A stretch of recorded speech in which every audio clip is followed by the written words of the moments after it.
নমস্কার বন্ধুরা, welcome back to my channel. আমি সুলেখা সোরেন চ্যানেলে সকল বন্ধুদেরকে জানাই অনেক অনেক ভালোবাসা ও শুভেচ্ছা। তো বন্ধুরা, আজকে আমি তোমাদের সাথে নতুন একটি রেসিপি শেয়ার করতে চলেছি। রেসিপিটি হলো, আজকে আমি বানাবো পেঁয়াজ বাটা। তো বন্ধুরা, আমি কিভাবে পেঁয়াজ বাটা বানাবো তোমরা ভিডিওটি শেষ পর্যন্ত দেখতে থাকো। পেঁয়াজ বাটানোর জন্য আমি এখানে নিয়েছি শুকনো লঙ্কা, কাঁচা লঙ্কা, রসুন, তার সাথে লাগবে নুন আর হলুদ আর সর্ষের তেল। আজকে আমি এই কটা উপকরণ দিয়ে আমি তোমাদের সাথে শেয়ার করব পেঁয়াজ বাটা রেসিপি। আমি এখানে পেঁয়াজগুলোকে কুচি কুচি করে কেটে নিয়েছি আর রসুনটাকেও ছুলে নিয়েছি। এখন এটাকে আমি সর্ষের তেলে ভেজে নেব।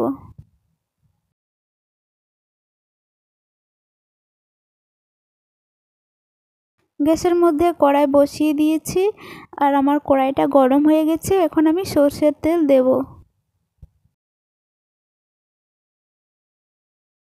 তেলটা গরম হয়ে গেছে, আমি প্রথমে দিচ্ছি শুকনো লঙ্কা। এরপরে আমি দেব পেঁয়াজ কুচি।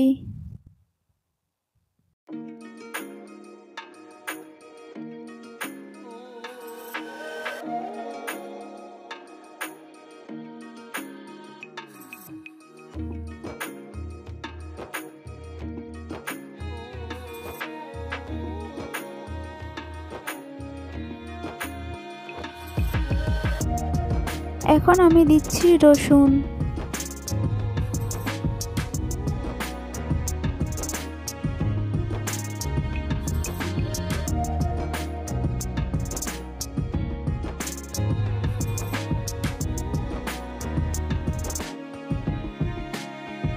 এখন আমি দিচ্ছি গোটা কাঁচা লঙ্কা।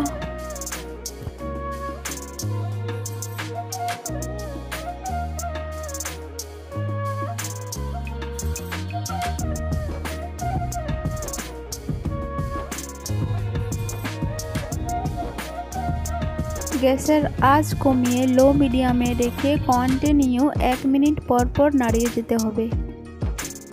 এখন আমি দিচ্ছি পরিমাণ মতো নুন।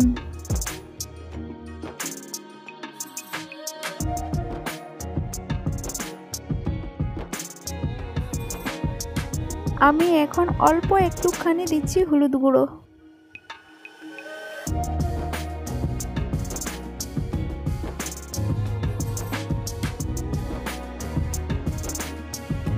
আমার পেঁয়াজ ভাজাটা প্রায় অনেকটাই হয়ে এসছে, আর একটুখানি বাকি।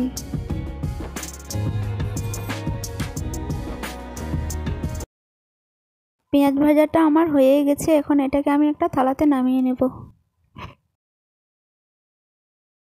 তো বন্ধুরা দেখো, আমি পেঁয়াজগুলোকে কত সুন্দরভাবে আমি ভেজে নিয়েছি লাল লাল করে। আর বেশি পোড়ালে হবে না, বেশি লাল করে ভাজলেও হবে না, এইভাবে ভেজে নিতে হবে। আমি যেভাবে করে ভেজে নিলাম। এখন আমি শিলনোড়াতে বেটে নেব। আমি অল্প অল্প করে বাটবো, একসাথে এতগুলো বাটা যাবে না। তো বন্ধুরা, তোমরা যদি পেঁয়াজ বাটা খেয়ে থাকো অবশ্যই আমাকে কমেন্ট করে জানাবে। কিন্তু সবথেকে এই ভাজা থেকে কিন্তু পেঁয়াজ পুড়িয়ে সবথেকে আরও বেশি টেস্ট হয়।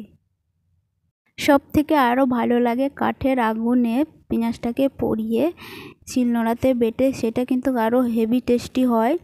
তো এইখানে তো আগুন আমি কোথায় পাবো, তার জন্য আমি এখানে গ্যাসের মধ্যে পেঁয়াজটাকে ভেজে মাঝে মাঝে এইভাবে করে শিলনোড়াতে বেটে খাই।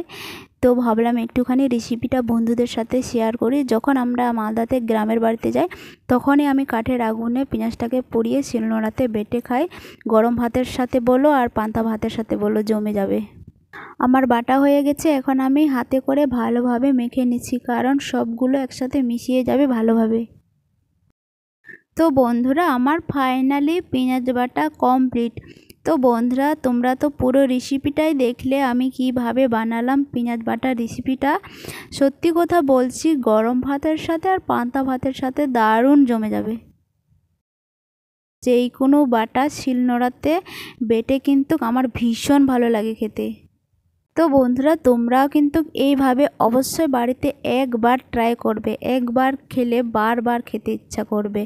তো বন্ধুরা, আজকে আমার পেঁয়াজ বাটার রেসিপিটি যদি তোমাদেরকে ভালো লেগে থাকে অবশ্যই একটি লাইক, কমেন্ট, শেয়ার, চ্যানেলটিকে সাবস্ক্রাইব করে পাশে থেকো, সঙ্গে থেকো। আবার তোমাদের সাথে পরবর্তী ভিডিওতে দেখা হবে। ততক্ষণে তোমরা সবাই ভালো থেকো, সুস্থ থাকো, নিজেদের খেয়াল রাখো বন্ধুরা। Tata bye.